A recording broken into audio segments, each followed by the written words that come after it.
to our top story this hour, where road closures and police barricades can be expected in the Johannesburg CBD when a group under the name Occupy Luthuli House intend to march to the ANC headquarters.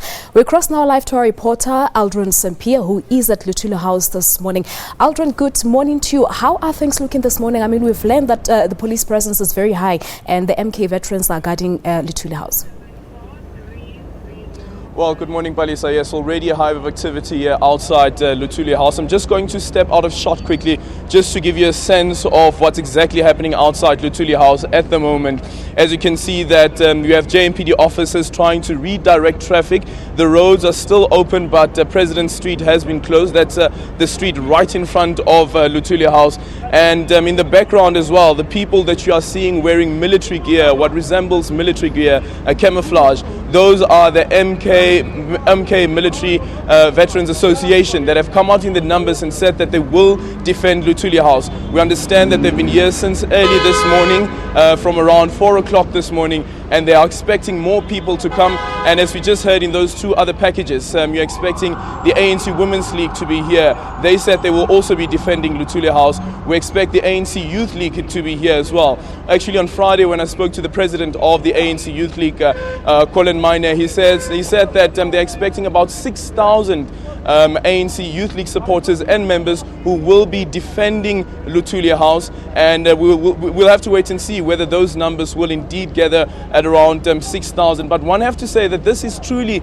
unprecedented, that you have what we've seen in the media being reported as ANC versus ANC. We heard from the press conference yesterday, the Occupy Luthuli House movement.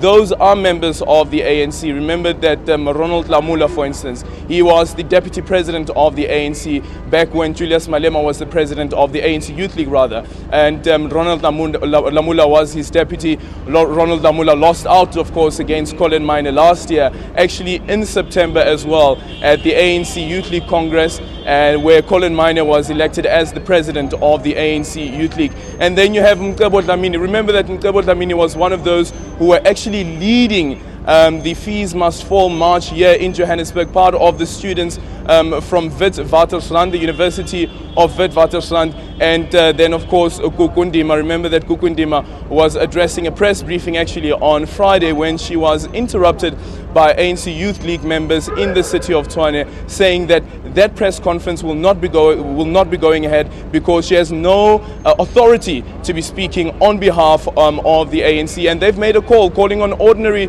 South Africans to come out in their numbers, and as they say, they want to save the soul of the ANC. And tell you what, Palisa, I'm not alone here today. Throughout the day, we'll be bringing you live crossings and updates as to what will be happening here at Luthuli House. On the other hand, we have Crisalda Lewis, who is with the police officers at the moment, and as you've seen earlier on, that the police officers have come out in their numbers. Crisalda, tell us what you can see from your side. Well, thank you very much to my colleague there, Aldrin Sampear, standing right in front of the ANC's headquarters. Now, where I'm broadcasting from is where this large complement of police has gathered here. We understand that they're going to come out here in their numbers here this morning, leaving nothing to chance, of course, judging by the press conference that we saw last week by this group of ANC members calling themselves the hashtag Occupy Luthuli House group.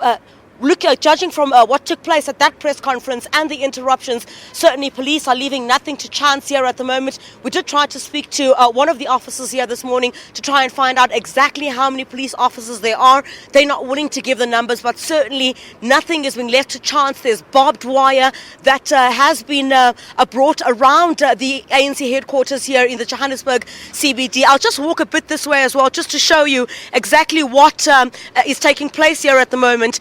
The police have managed to cordon off majority of the roads around the ANC headquarters here at the moment, and only staff members going inside the ANC headquarters are being allowed to pass the barrier, which we're about to show you in the next few minutes. If we could ask our camera person, Tulo Munare, to just focus a bit on the part towards the direction towards my north there, where you can see a number of police vehicles have lined this area as well.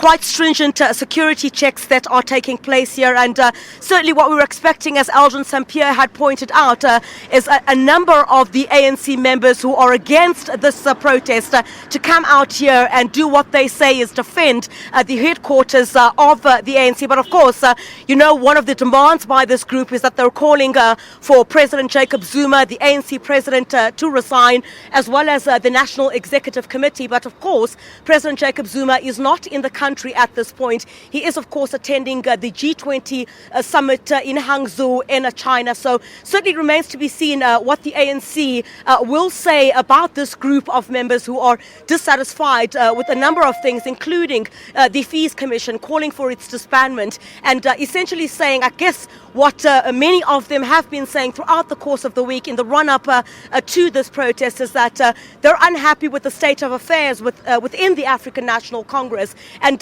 basically calling for stringent action to take place. And I guess what could have broken the camel's back there would have been the dismal performance of the ANC in these recent local government elections. But certainly we'll bring you quite a lot more from here as well. But just here behind me, police are being briefed at this point about where they need to be deployed in and around the Johannesburg CBD. They're certainly leaving nothing to chance at this point.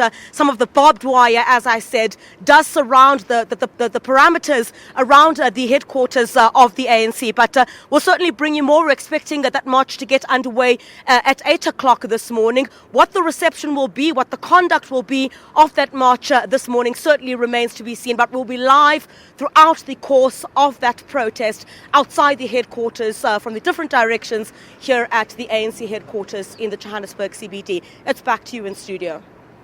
All right, thank you very much there to our reporters Aldrin Sampear and Criselda Lewis, who will certainly be crossing back to them for the latest on the Occupy Luthuli House march to take place this morning.